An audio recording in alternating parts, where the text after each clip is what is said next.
You will be saved. Ang banal na kasulatan, kung titignan natin, sino ba itong si Timoteo? No? Timothy was characterized by his proven and sincere faith, deep loyalty to Paul. Makikita natin si Timothy, hindi lang siya isang disciples ng Panginoon na parang pinagwawalang bahala niya yung mga bagay na itinuturo sa kanya. Kung tayo tunay na anak ng Panginoon, every lesson na itinuturo ng Diyos sa atin, dapat pahalagahan natin. Ito si Timothy, no? Hindi niya sinasayang yung character niya, ay napatunayan naman talaga na siya ay disciples at ang mentor niya walang iba kundi po si Apostol Pablo. Timothy struggled with timidity. Meron siyang ugali o meron sa kanyang character. Pag sinabi mong timid, mahiyain no? Parang hindi niya maipakita ang kanyang sarili, yung mga giftings niya, hindi niya maipakita dahil medyo mahiyain itong si Timothy. Kaya nga si Pablo encouraged him to be bold in speech and leadership, ultimately becoming faithful, diligent, and humble servant of Christ. Sa dulo noon makikita natin, ito pong si Timothy ay nagamit po ng Panginoon. Timothy became the first bishop of Ephesus and continued Paul's work. Ibig sabihin, kung titignan mo ang background pala ni Timothy, hindi na sayang yung mga bagay na itinuro po sa kanya. Sa madaling pananalita, si Timothy hindi naging, sabihin na natin na naging bansot na anak ng Diyos. Kalabitin mo nga yung katabi mo, yung mga bansot. Diba?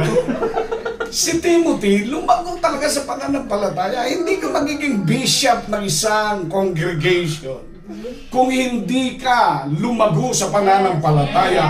If your faith is not proven, hindi ka talaga pwedeng tawagin na maging bishop, mga kapatid. Facing challenges and Paul's teachers upholding the faith, Paul taught him. Dahil sa pagtuturo ni Apostol Pablo sa kanya, yung ending ng kanyang ministry, nakita natin, si Timoteo talaga'y ginamit ng Panginoon at naging bishop pa ng Ephesus. Ibig sabihin tayo bilang mga anak ng Diyos, we need to engage ourselves. Amen. Sa gawain po ng Panginoon. Amen. Kasi kung hindi ka makikihalo-bilo, hindi ka makikisali, hindi mo i-involve ang sarili mo, hindi ka lalago.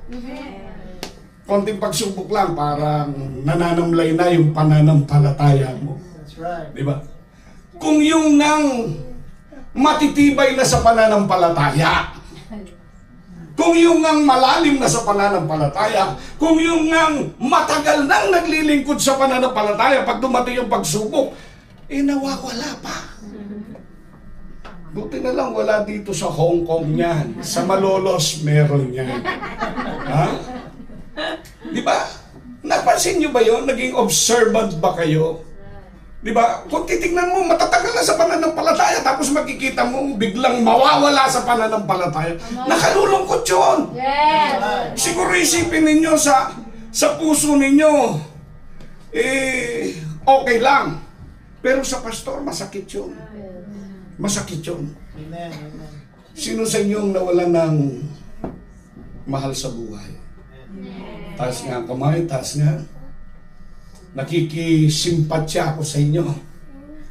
Noong August, namatay yung mother ko. Pero bago mamatay si mother, alam mo, malapit na malapit ako roon eh. Itong tanda ko na to, mga kapatid. Baliktad kami ni Sister Beverly, tama? Baliktad tayo eh. Ako makananay, ikaw makatatay kayo. Yung tatay ko mamatay, hindi ako miyak ng gayon. lalaki to. Pero yung nanay ko, mga kapatid, di ko matanggap halos. Nung naghihingalo siya, sabi nung doktor, Pastor, sabi niya, hanggang alas 10 na lang siya ng gabi. Then, mapalad ako, abutin siya kinabukasan ng umaga. Diba? So, ang ginawa ko, lahat ng mga apo, mga kapatid, kausapin nyo na, pasalamatan nyo na si Mama, habang buhay pa, naririnig pa kayo. Isa-isa kaming lumapit, mga kapatid. Nung ako na, wala akong halos masabi. Pumatak yung luha ko. Sabi, Mang, salamat ng marami. Di ba? Yun na lang naman talaga masasabi natin. Kundi yung mga bagay na ginawa niya, pasalamatan niyo. Ibig sabihin nito, pag mahal mo siyang bagay, masakit sa puso yun eh. May mananampalataya sa Diyos, naglilingkod sa Panginoon, umalis, masakit sa kalooban yun. Siguro sa iba, baliwala yun. Pero sa mga taong nagtuturo ng salita ng Diyos, masakit yun. Kaya nga, nung nasa kabaong na siya, madaling araw no, titignan ko siya. Lumapit pa na akong ganun eh. Nawakan ko yung kabaong niya. Sabi ko, Mang, salamat. Tapos nandun si Pastora. Maawit pa. Diba? Kalimutan ko lang yung awit eh. Tapos tumutog pa ng organ yung pangalawa ko, mga kapatid. Di, tumutulo na yung luha ko. Talagang naiyak na ako, mga kapatid. Dumating yung kapatid ko, babae, tumalikod lang ako, hindi ko na pinakita eh. Gusto kong makita nilang matatag ako eh. Yung araw na yon, mga kapatid, habang tinititigan ko siya, lalo akong naiyak. Naalala ko yung araw na yon. Na-scam ako sa TikTok. Nadali yung 49 mil ko, mga kapatid. From galing doon sa Bitcoin, nilabas ko doon sa Gcash ko. Paglipat ko sa bangko, nawala. Inulit ko ulit, 5,000. Nawala ulit. 43,000. 2 oras lang. Habang tinititigan ko siya, lalong umagos.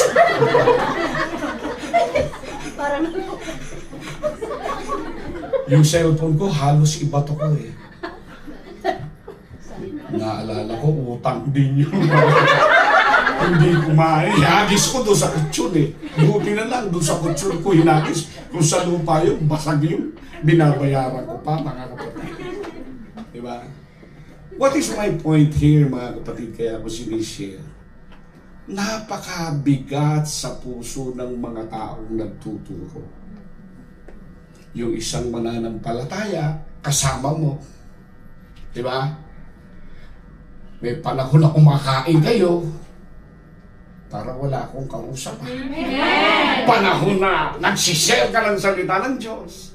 Panahon na sumisigaw ka. Panahon nag-iyakan kayo. Panahon na mamasyal kayo. Panahon naglalakad kayo. Minsan sa Stampery, nakakbay ka pa. Tapos biglang mawawala. Masakit sa kalooban. Engage means to be actively involved in something. Pag sinabi mong engage ka, actively. Di ba? Involved ka doon sa dapat mong gawin dahil kailangan ito. Sabi ng mga tao, nararamdaman po nila, they have missed their chance. Parang wala na. Matanda na ako. Di ba? Mahina na ako. Makasalanan ako. Huli na ang lahat ng bagay.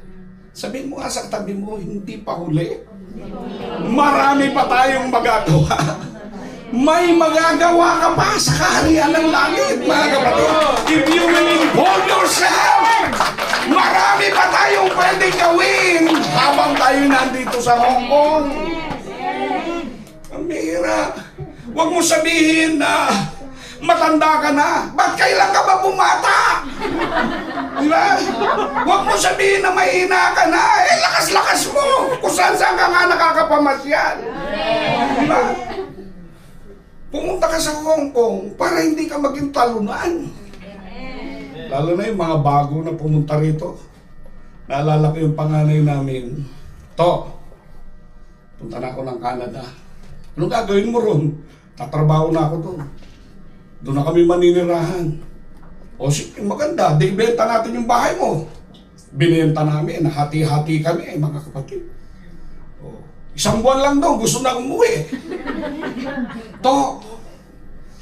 Uwi na ako, babalik na ako. Sabi ko, wala ka nang babalikan, wala ka nang bahay. Binenta na natin, naalala mo ba?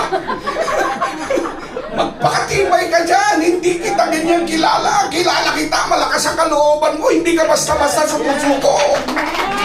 Diba? Laki-laki ng ginasos mo. Babalik ka rito, walang-wala ka. Hindi ka ba nahiya sa sarili mo? Diba? Hirap na hirap ka nga dito sa Hong Kong. Gusto mo nang umuwi, ba't ka umuwi? Walang trabaho ron. Diba? May mga pangarap ka, mayroon kang gustong gawin. Bakit ka susuko? Natural lang yan eh. Natural lang. Tibayan mo yung pananampalataya mo. Manatili ka rito. Mayroon ka rin magagawa pa. Hindi ka pa matanda. Kasi kung matanda ka na, pauwiin ka na eh. Hindi ka pa matanda. Hindi ka naman mahina. Right? Hindi ka naman makasalanan. Hindi naman huli ang lahat ng bagay. But the message of the Bible is clear. As long as there is life, there is hope. Habang may buhay tayo, mayroon tayong pag-asa. Ang hirap-hirap dati ng buhay. Hindi ko sinasabing mayaman si Pastor Ray. Hindi po. Apelido pa lang, diamante na. Saan kayo makakakita niya? Diba? Maraming sinasabi, parang gano'n mga kapatid. Tandaan po ninyo, ang sabi po ng Isaiah ganito, but those who trust in the Lord will renew their strength. They soar on wings like eagles. They will run and not be weary, and they will walk and they will faint not. Tandaan ninyo, hanggat meron tayong Diyos, kailanman ang kanyang mga anak ay hindi magiging talunan sa mundo ito. God is still calling His people to engage. I-involve natin ang sarili natin. Di ba? Kung nandito ka sa gawain ng Panginoon, involve mo sarili mo. Malilibang ka, mga kapatid. Marami kang magiging eksperyensya. Marami kang bagay sa buhay mo na mangyayari, mga kapatid. Alam niyo ang tunay na kaligayahan? Yung nasa Panginoon ka. Pag nasa Panginoon ka, talagang ramdam na ramdam mo sa sarili mo ang tunay na kaligayahan. Meron tayong isang kapatid noon. Sabi niya, Pastor, punta ako ng Saudi Arabia. Tumira sa akin yan, alam ni Pastor Atina. Inalagaan ko yan. Sige, ano bang tinapos mo? Sabi niya, safety engineer ako, Pastor. Ex-marine ako. Paniwala ako eh. Asan yung mga diploma mo? Nilabas mo. Puro galing ng University of Recto. Mga dinoktor lahat, mga kapatid. O sige, kako. Pastor, kailangan placement. Magkano? 15,000. O sige, tukot din ako. Bigay ako ng 15. To make the story short, napunta ng Saudi. Mabalita ako, 1 linggo lang, pinababalik na. Sabi sa kanya nung kanyang supervisor, ano ba talaga linya mo? Sabi niya, sir, lagay mo ako sa explosive. Okay ito, sabi niya. Sinubok kasi sa explosive yung nagpapasabog ng mga siraulo. Ay, hindi. Nagpapasabog ng mga lupa, ng mga bundok. Yung mga, nasa Saudi Aramco siya eh. Yung mga binabarena, nilalagyan ng Siguro kung may gagawin, pumasa siya, mga kapatid. Simula noon hanggang ngayon, di pa umuuwi. Balitaan mo, Canadian citizen na. Patapos yan ang kapatid niya, doktor na. Yung isang chief engineer na ngayon, mga kapatid. Sabi ko, grabe ang buhay nun. Nabago talaga. Sabi ko, nung siya'y nandun, sabi niya, Pastor, ang laki ng utang ko sa iyo. Pinadala niya ako, mga kapatid. Sarap pala ng gano'n. Magtanim ka lang. Di ba? Parang hina ng amen. Kuripot ka talaga. May kuripot na yung Sabado dito. Wala kang biyaya, mga kapatid. Tuwing may prayer request yun, nagpapadala sa akin yun. Wow. Sabi ko, Lord, dagdagan mo pa ang problema. Napagpadala. Bibihira lang manghingi ng prayer request eh. Yun ang kinalulumbay ko. Kada prayer request, 10,000 eh. Diba? Ewan ko dito kung meron ganyan, nagpapapray kay Pastor, kung 5 duling walang binibigay na. Yun, Pastor! Sabi mo nga sa katabi mo, engage ka, makipag-engage ka, sumali ka! Diba? Number 1, kailangan mong engage ang sarili mo sa Diyos. I-involve mo yung sarili mo sa gawain ng Diyos. I-involve mo yung sarili mo sa pagpupuri mo sa Diyos. I-involve mo yung sarili mo. Yung turo ni Madam kanina, nakikinig ako dito, mga kapatid, ha? Ha? Mamuhay ka ng may kapanalan. Tatlo na lang yung nag-i-amen sa kabanalan, mga kapatid. Di ba? Praise God. Kung mayroon ka mang kasalanan na ginagawa, repentance is still possible. Amen. Hindi naman ito para masaka sa mga makasalanan lang. Di ba? Kung mayroon ka man nakikita sa iyong sarili na hindi maganda, may nagawa kang bagay na hindi tama, mga kapatid, magsisi ka lang. Ganun lang kadali. Lumapit ka lang kay Lord. Di ba? At sabihin mo kay Lord, Lord, patawarin mo ako. Di ko na ulitin yun. Sabi ng Bible, return to me with all your heart. Yung buong mong puso. Manumbalik ka sa Diyos at sabihin mo, Lord, may pagkukulang ako sa iyo. Lord, kailangan mo ang sarili ko, ilapit ko muli sa iyo. Di ba? May mga tao na nga nagkamali, matigas pa ulo. Di ba? Mali na nga siya. Mataas pa. Yung ego niya, sobrang naman siya. Mali ka na nga eh. Gusto mo pa ako pa humingi ng sorry sa'yo? Wala naman akong ginagawang kasalanan sa'yo. Ikaw nga nakagawa ng kasalanan eh. Salamat sa katahimikan niyo. God called His people to return no matter how far they have strayed. Right. Meron tayo. Sa loob ng 2025 siguro, I don't know kung meron kayong nagawang hindi maganda sa Diyos. Dapat, pagpasok ng taon, you need to search your heart before the Lord. Amen. Kahit pastor ako, pero pagdating ng unang taon talaga, sinasaliksik ko sarili ko. Oh God. Di ba? Panginoon, kung meron ka mang nakikita na pagkukulang ako, just give me a chance. Di ba? Na ako'y lalapit sa iyo. Gusto kong simulan ng tama ang taong ito. Gusto kong simulan na ang pagsamba ko sa taong ito ay maayos sa iyong harapan. Amen. Yung prodigal son, madalas nating nababasa ito. Wasted years. Sabi niya sa tatay niya, Ama, baka naman pwedeng makuha ko na yung pamana ko. Balokong anak to eh. Yung anak ng prodigal son, hindi panganay yan eh. Yung humingi ng kanyang mana. Ama, sister, wag mo ko titigan ng ganyan. Parang may dumi sa mukha ko. Sabi yung tingin mo sa akin. Di ba? Ama! Bigay mo na yung yaman mo. Yung yaman mo, bigay mo na. Ang lakas ng loob mo. Di ba? Hindi ka naman panganay.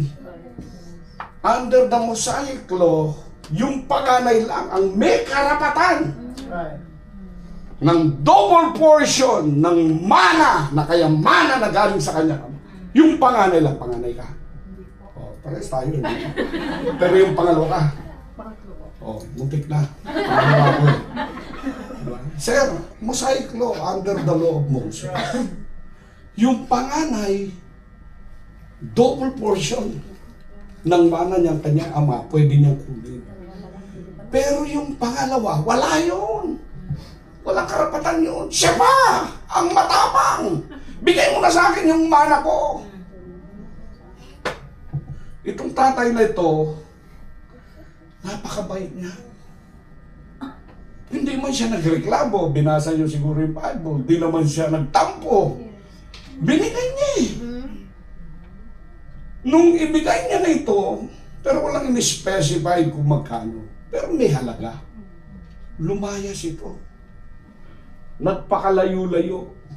Baka mautang pa muli ng tatay niya. Ang mga kapitbahay, makapangutang pa sa kanya. Lalayo ako. Namuhay siya sa kanyang sarili. Nilaspag niya eh. Sabi ng Bible. No? Talagang inubos niya yung kayamanan niya, mga kapatid. At pumunta siya ron, nagpakaliligaya-ligaya siya, mga kapatid. No? I don't know anong pinagagawa niya sa panahon na yun. Pero sabi ng Bible, inubos niya. Eh, ang masama, nagkaroon ng famine. There was a famine in the land. Kalooban din ng Diyos yun. Nung magkaroon ng kagutom, wala na siyang pera. Di ba? Dito sa Hong Kong, pag wala kang pera, medyo malungkot ang buhay. Kaya yung iba, puro utang ng utang sa swipe ng swipe, swipe ng swipe, swipe ng swipe. Ganun ng ganun sa car, parang eternally may supply galing sa kahit anong bangko, mga kapatid. Di ba? Parang walang kinatatakutan na utangan. Minsan ayaw pa magbayad.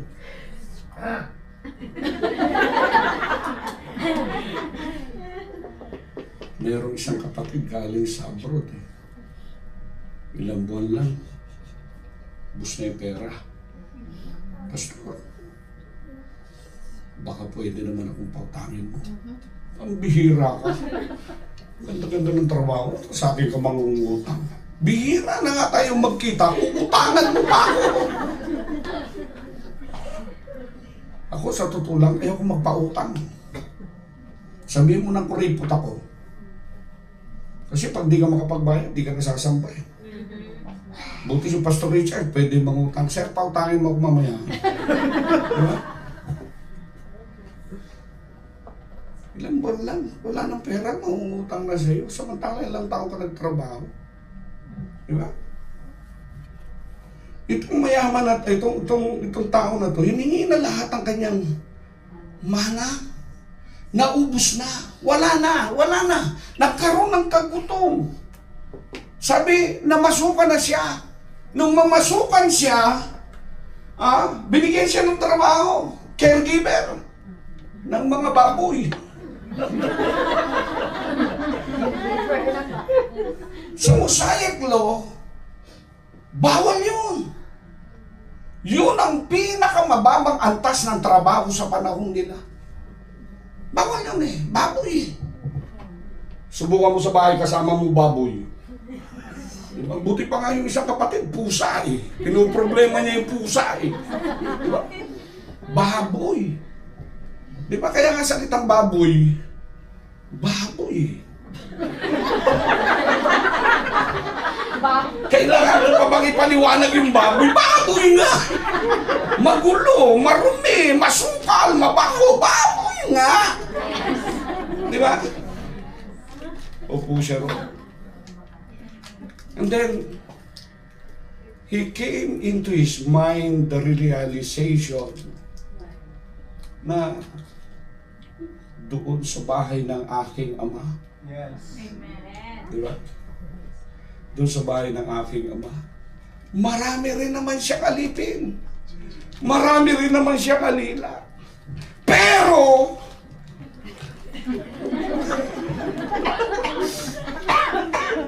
di nila nararanasan yung nararanasan. Maring nandun na lang siya sa sulok. Self-pity na siya. Bakit ba ako nandito sa Hong Kong? Ang ganda-ganda ng buhay ko sa Pilipinas. Diba? My friend, huwag ganon. Wala ka namang ginawang masama. Pero itong lalaki na to, hiningi niya na yung mana niya. Pag hingi ng mana niya, na-realize niya, doon sa bahay ng aking ama. Alam niyo, sabi niya, babalik ako ron. Babalik ako ron. Amen. Praise the Lord. Kahit na hindi niya ako tawaging anak. Okay lang, subo niyo lang yan. Okay lang. Yes. Okay lang yan. Alam niyo sa church, minsan may mga kapatid nakakatulog eh.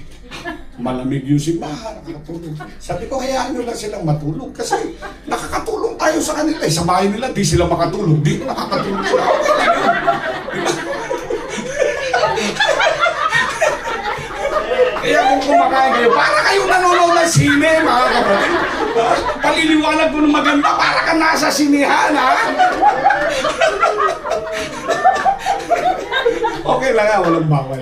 Kumain kayo dyan, mag-fish cracker kayo, para maganda. Baka gusto nyo magkape, timpla ko pa kayo. Na-realize niya, doon sa bahay ng tatay ko, marami siyang alila, marami siyang alipin, pero kahit na hindi niya ako tawaging ama, anak, okay na yun. Di ba? Kahit na hindi niya ako ituring anak, okay na yun. Basta, babalik ako sa kanya. Yun ang maganda eh. Amen. Bilang anak ng Diyos, minsan may mga kasalanan tayo. May mga bagay, huwag mo nang ipagtanggol yung kasalanan mo. Mali na yun eh. Huwag ka nang magmatigas, alam mo nang mali yun eh. Huwag mo sabihin, matagal ka sa pananampalataya, marami kang binigay, marami ka, nakasama mo ang pastor mo, nakasama mo yung asawa ng pastor mo, nakasama mo yung mga anak, pinakain mo sila sa labas, lahat ng bagay, yung preacher galing Malolos, pinakain mo rin. Huwag mo na isumbat yun. Huwag na isumbat yun. Alam ko na yun. Alam na ni Lord yun. Di ba? Kung meron kang nagawa, isipin mo, involve mo sarili mo kay Lord. Lord, sorry po. Simpleng sorry lang. Okay na yun. Kaminin mo lang yung pagkakamali mo. Okay na yun. Wala na tayong pag-uusapan doon. Katanggap-tanggap na yun. Di ba? Kung may nagawa ka man na pagkukulang nung nakaraang taon, isang simpleng panalangin lang kay Lord. Lord, Amen. Praise the Lord. patawarin mo po ako. Amen. Nagkaroon ng party. Ang gaganda ng suot nila, nakigaya lang naman ako. Wala naman si pastor noon eh. Ako lang at saka mga pinsan kong magkakasama. Di ba? Bigla akong binawasan ng konti yung buko. Wala naman sila noon eh. Di ba? Parang wala akong kausap. Nakatagay ako ng konti. Lord. Di ba? Pasko naman eh. Di ba? Amen. Isang tawag lang sa Diyos. Lord, sorry po. God is willing to forgive us. Yung tao na yon na anak at saka yung ama, it is relation. Relational yun eh. Relation ng member sa pastor yun. Di ba? May pagkukulang ka, lapit ka lang kay Pastor Richard. Nung kilala ko Pastor Richard, dami pang buhok niya. Ngayon, inubos nyo na. Sabi niya nga kagabi sa akin, mayroong planetary alignment eh. Hindi, joke lang yun kay Sir. No? Joke lang yun. Pero, isipin mo, gaano kabait yung pastor nyo? Wala akong kaibigan na kagaya niyan, mga kapatid. Wala talaga. Parang kapatid ko na yan eh.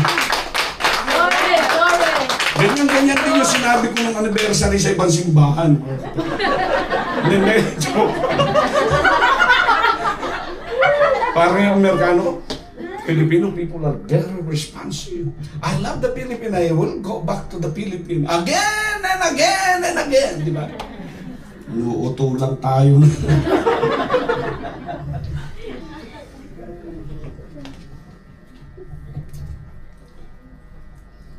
Renewal is still possible. Sabi nga ng 2 Corinthians chapter 5 verse 17. Another slide. Okay na yun. If any man be in Christ is a new creature, all things are passed away, behold, all things are become new. Kailangan lang, kung may mga pagkukulang tayo nagawa, may mga bagay na hindi tayo nagawa sa kalooban ng Panginoon, lapit lang tayo. Kaya sabihin natin, Lord, just give me one more time. Parang si Samson. I will be preaching tomorrow sa title na bukas na lang. Imbitahan ko kayo. Listen, your past mistake do not disqualify you from God's future plan. Yung nakaraan mong pagkukulang, yung nakaraan mong pagkakamali, ay hindi po ito nagdi-disqualify sa'yo para sa plano ng Diyos sa hinaharap. Lahat naman tayo may shortcomings eh. Yes. Diba? 2025, I don't know how many times siya nagkaroon. Pero itong 2026, we will welcome 2026, Lord. Diba? Sisimulan natin ng tama. Tatapusin natin ng tama ang taong ito, mga kapatid. It is not too late to rebuild your faith. Restart your prayer life and renew your commitment. Amen. Do not let regret change you. God is specialized in fresh beginning. Grabe ang Diyos, mga kapatid. Diba? Minsan yung mga regret natin, ito yung nagtatanikala sa atin. Pero tandaan mo, espesyalista talaga ang Diyos. Sa bagong pasimula, mga kapatid. We can start new sa harapan po ng ating pinaglilingkuran Diyos. The call to return is personal and He wants hearts, not just an outward display. Repentance is not about how long you've been away, but how quickly you turn back. Kung titignan mo yung pagsisisi kasi, hindi yung usapin nito kung gaano katagal kang nawala, mga kapatid, but how quickly you turn back sa Panginoon. The thief on the cross remind us it is never too late to say, Lord, remember me. Don't wait for tomorrow. Today is the day of salvation. Ngayon ang araw ng pagligtas. Sa panahong ukol, sabi ng Bible, kita'y pinakinggan. Sa araw ng pagliligtas, kita'y sinaklolohan. Narito ngayon ang panahong ukol. Narito ngayon ang araw ng kaligtasan. Natutuwa ba kayo? Tinawag kayo ng Diyos? Amen. Sabi mo sa katabi mo, engage yourself with God. Sayang ang panahon natin. Engage mo yan. Lumapit ka kay Lord. Maniwala ka kay Lord. Sumunod ka sa Panginoon. Last, number 2, engage with the mission. Of course. Matthew 28:19, out to 20, alam naman natin na pinag-utos ng Diyos ito sa lahat ng mga tao na tayo yumayo sa buong sanglibutan. Pangaral ang kanyang salita. We have all responsibility before the Lord. You know, a short testimony. Gawain natin sa Malolos, wala po akong problema. Unang-una, bababait po yung mga miyembro natin doon. Pangalawa, mapagbigay po sila. Ganun sila kabuti sa amin ni Pastora. Actually, ang pastor doon si Pastora na eh. Ako'y senior pastor na lang doon. Assistant pastor namin, yung panganay kong anak. Matagal ko nang pinupush yun. Nak, ilang taon na lang siguro si daddy mo. Hindi na makakahakbang. Hindi ko naman sinabi na mapaparalyze na ako. Di ba? Pero inihanda ko sila sa ministry. Sabi niya nung isang araw, kumakain kami ni Pastora, Dad, magkano ba tuition doon sa claim Central Luzon Apostolic Institute of Ministry? Sabi niya, mura lang yun. Sabi ko sa kanya, gusto mo mag-aral? Gusto, sabi niya. Sa ACTS na lang, sabi niya. Ha? O sige, ikaw kung gusto mo kung saan, basta mag-aral ka. So, nakakataba ng puso. Mga kapatid. Pagka ang anak mo, nakita mo na nagpapagamit sa gawain ng Diyos, nabubuhayan ka eh. Because one of the things na dapat natin ilagay, kagaya ni Pablo, sinabi niya siyang Timothy, makapagpatuloy. Yung ministry, umusad. Eh, ganun din kami bilang mga manggagawa ng Diyos.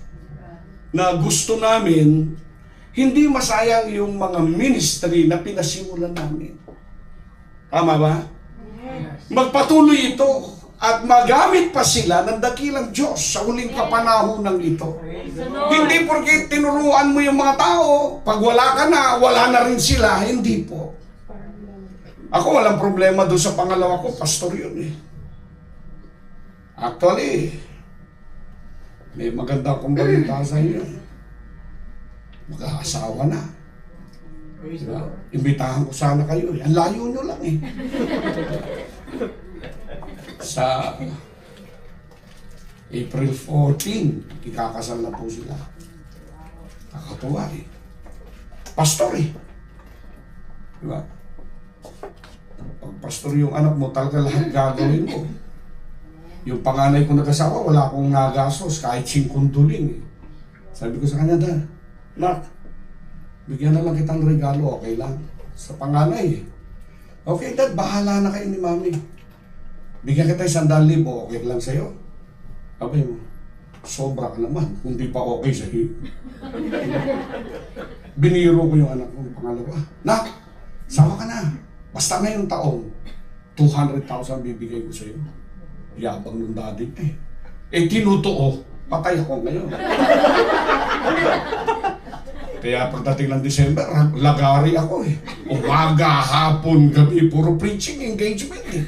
Punta ako sa susunod nila, umaga, hapon. Kaya nung magkasama kayo, na, lahat ng offering ko napunta sa'yo. Sabi niya, Dad, huwag mo naman akong kinukonsensya. Eh, karapatan mo yan eh. Tatay naman kita, hindi mo naman ako anak sa labas.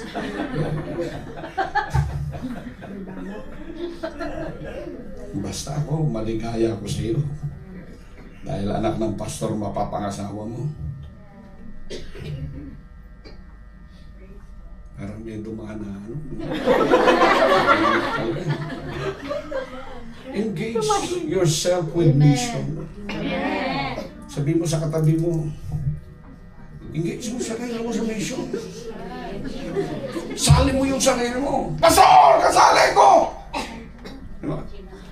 Pastor, hindi po pwede na hindi ako maging kasali. Lahat ng mga bisita namin, taas kamay. Taas kamay. Yung first time. Oh, anong pangalan mo, kapatid? Sally? Feli. Magkasing-tunog na rin sa inyo, Feli. Feli! Sa linggo mag-akay ka. Kesa natutulog lang sa mga karton yung mga kasama mo. Diba? Hindi ka magsisisi, Feli. Sabihin ko sa iyo, kung malungkot ka dito, paliligayahin ka dito. Ito yan. Diba? Sabi ng Bible, ganito, the Lord is not slack or slow in keeping His promise, as some understand slowness, instead He is patience with you. Ang Panginoon talaga, alam niyo sa totoo lang, lahat ng bagay na ginawa mo sa gawain ng Diyos, God will compensate it. Amen. Gumawa ka sa gawain ng Panginoon, Diyos ang magbabalik sa iyo. Amen. Totoo lang, hindi ko sinasabi ito dahil pastor ako, ha. Alisin natin yung ganung isipan. Pumunta ako sa Malolos, ang dala-dala ko, electric pan na despan. Yan, electric, ano yan eh, stand pan yan, yung despan. Di ba? 4 ang pakpak. Pero yung dala ko, 3 lang. Kaya pag umandar yun, sumasayaw. Diba? Isang kawali na mas maitim pa sa akin. Mga kapatid. Isang kalan na dibomba. Yung dibomba, kerosene pa eh. Nung unang panahon, kerosene eh. Kung gusto mong malakas ang buga ng apoy, bombahan mo! Huwag mo lang sobrahan, baka sumabog! Mga kapatid. Diba? Tapos nangungupahan ako sa ganitong bahay. 350 pesos per month. Na ang tubig nandun sa dulo ng walang hanggan. Buhay ko yun. Hindi ako nag-asawa noon. Gusto ko yung mapapangasawa ko, masaya na siya pag napangasawa ko. Amen naman dyan, Miss. Supportahan mo naman ako. 5 taon nagtiis ako. O ngayon, mapalad si Pastora. Tanungin niyo siya kung masaya siya ang asawa niya.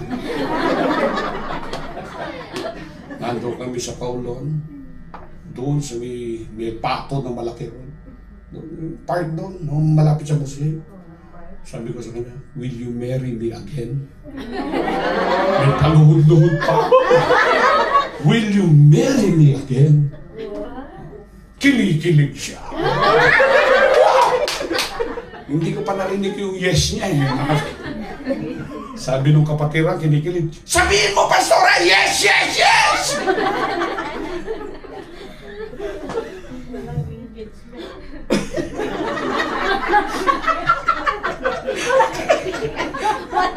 Diba?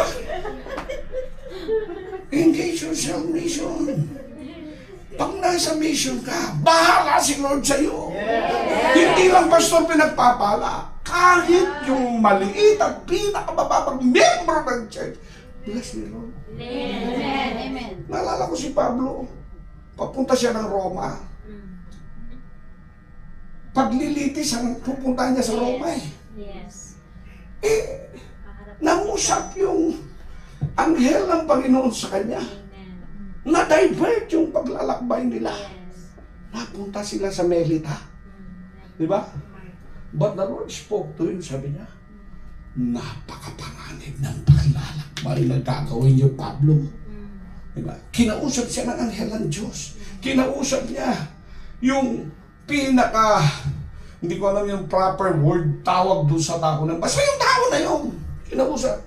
Sabi niya, mapanganib po yung paglalakbay natin. Di siya naniwala. Naniwala siya sa tripulante. Naniwala siya doon sa may-ari ng barko. Sabi niya, hindi, tutuloy tayo. Doon na isulat yung Euroclydon. Yes. Diba?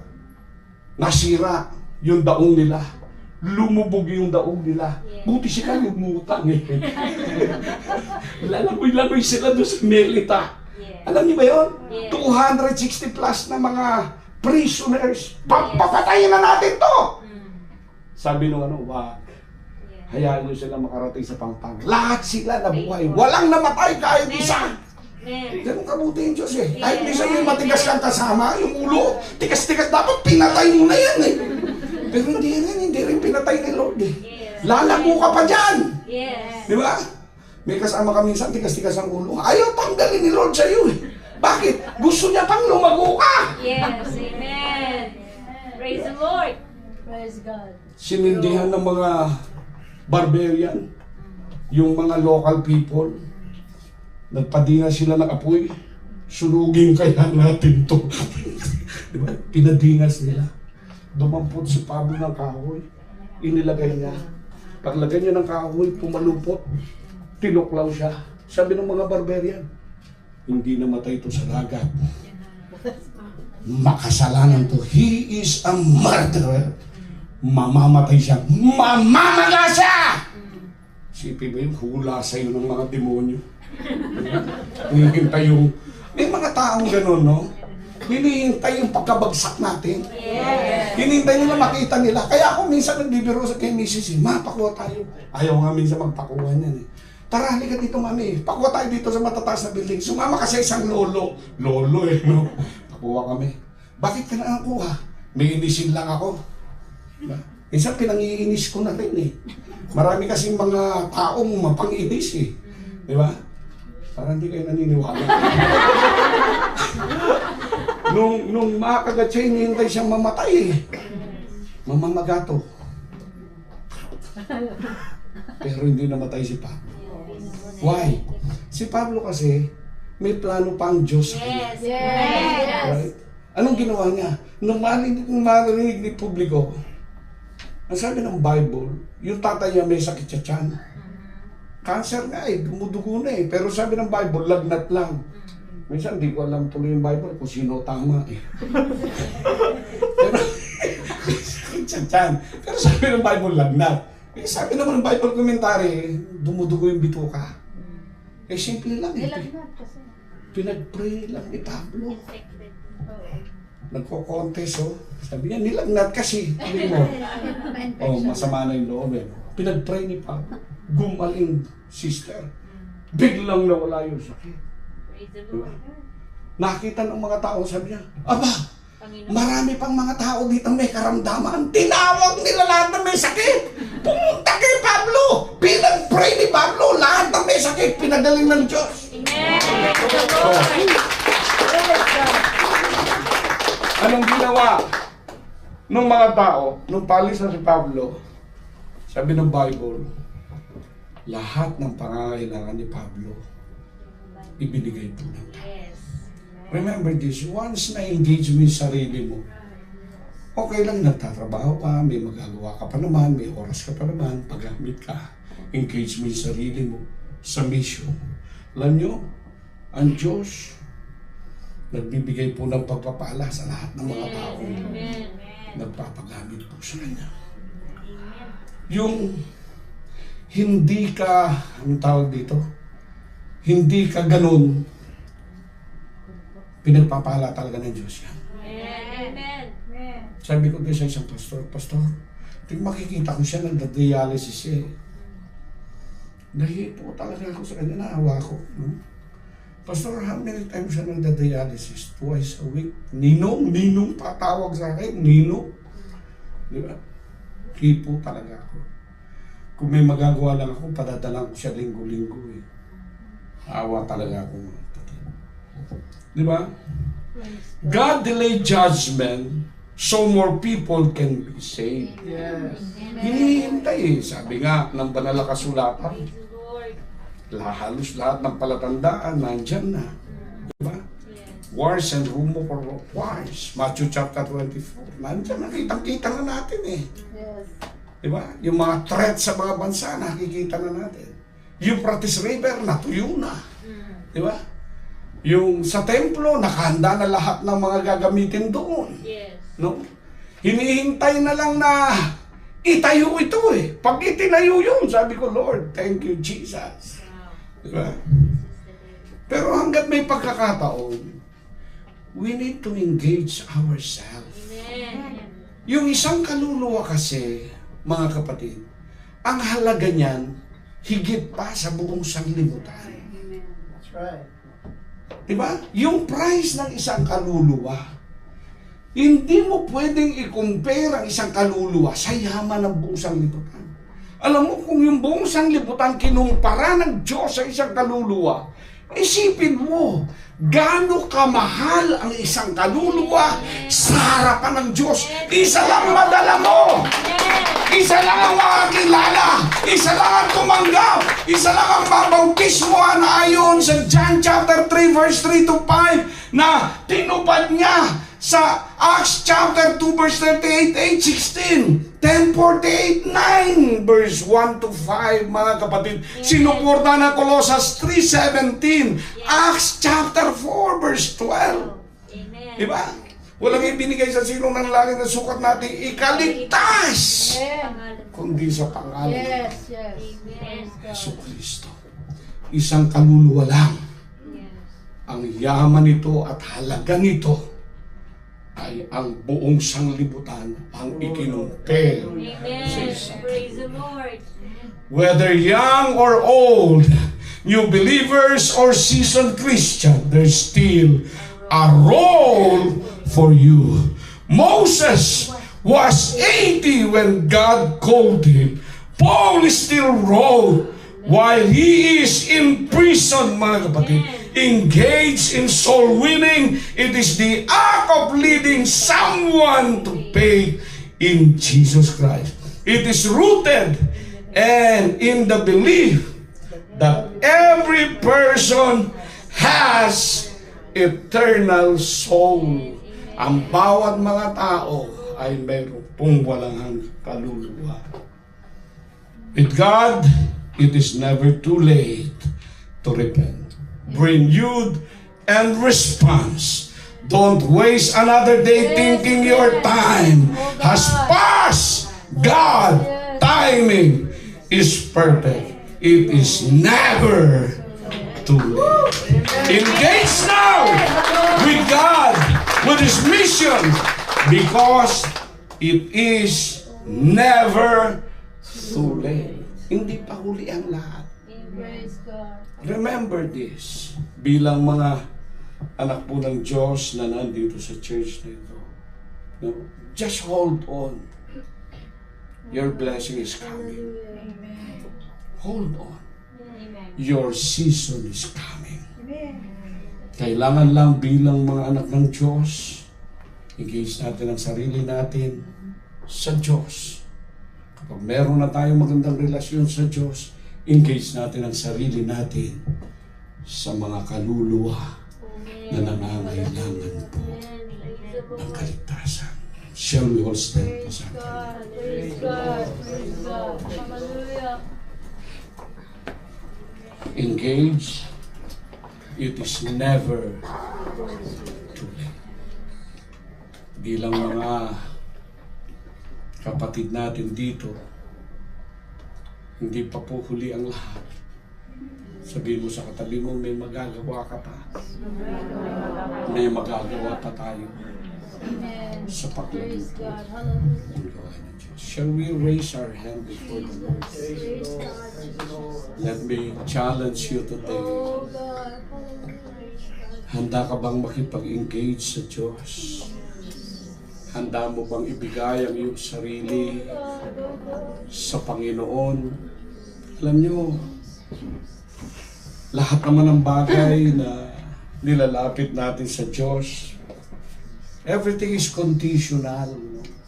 Walang blessing na automatic na ibinibigay lang ng Diyos kagad.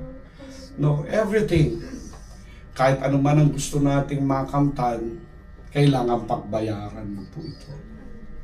Kung meron kang bagay sa puso mo na pagkukulang man, sabihin na natin, may mga shortcomings tayo before the Lord. Ito ang panahon na magkaroon tayo ng renewal ng ating spirit. No? Napakaganda ng lesson kaninang Sunday School. Saliksikin natin ang sarili natin. Magkaroon tayo ng engagement sa Panginoon. Sabihin natin sa Panginoon, Lord, ano man ang bagay na nagawa kong hindi maganda, I want to surrender this to you. Gusto kong magamit mo ko. Gusto ko, Ama, na gamitin mo ko ng may kapangyarihan. Pero bago yun, Lord, lalapit muna ako sa iyo. Magpapakumbaba ako sa iyo. Hahayaan ko ang aking sarili. I will deny myself before you, Lord. Hayaan mong ang lahat ng bagay sa aking sarili na nakikita mo na hindi maganda. Hawiin mo po ito. Alisin mo po ito. Gusto kong magpagamit sa iyo. Magamit mo ko na may kapangyarihan sa buhay na ito. Bago ko sumunod sa iyo, Lord, maging malinis mo na aking sarili para maging tunay mong disipulo sa buhay na ito. Come on, let's pray and ask the Lord today. God, gumawa ka ng kaparaanan. Gumawa ka ng daan, O Lord. Naniniwala ko, Ama, na may magagawa ka pa sa buhay namin. Come on, church. Meron kang mahal sa buhay sa Pilipinas. Meron kang mga anak sa Pilipinas. Mayroon kang asawa sa Pilipinas. Mayroon kang kamag-anak sa Pilipinas. May mga tao doon na nangangailangan ng kaligtasan sa harapan. Kailangan mong lumapit sa Diyos at makipag-ugnayan sa Diyos. Lord, have your way, God. Bigyan mo ng pagkakataon ng mga taong ito na makakilala sa iyo, Panginoon. Hayaan mo ang banal na ikaw ay kumilos sa kanila. I accept the challenge, Lord, today. Tinatanggap ko ang hamon sa akin ngayong araw na ito. Hallelujah. Hallelujah. Hallelujah. Hallelujah. Jesus. Jesus. Hallelujah. Come on, church. Come on, let's talk to Him. Hayaan natin ang Panginoon na mag-usap sa ating puso ngayong hapong ito. It is never too late. Hindi pa huli ang lahat. May magagawa ka pa. May magagawa pa ako sa gawain ng Panginoon. Sige, kapatida. Hallelujah, hallelujah, hallelujah. Sige, kapatida. Hallelujah, hallelujah, hallelujah, hallelujah. Hallelujah, hallelujah, hallelujah. Engage yourself sa mission. Gamitin mo kami, O Diyos. Hallelujah. In the name of Jesus. In the name of Gamitin Jesus. mo kami,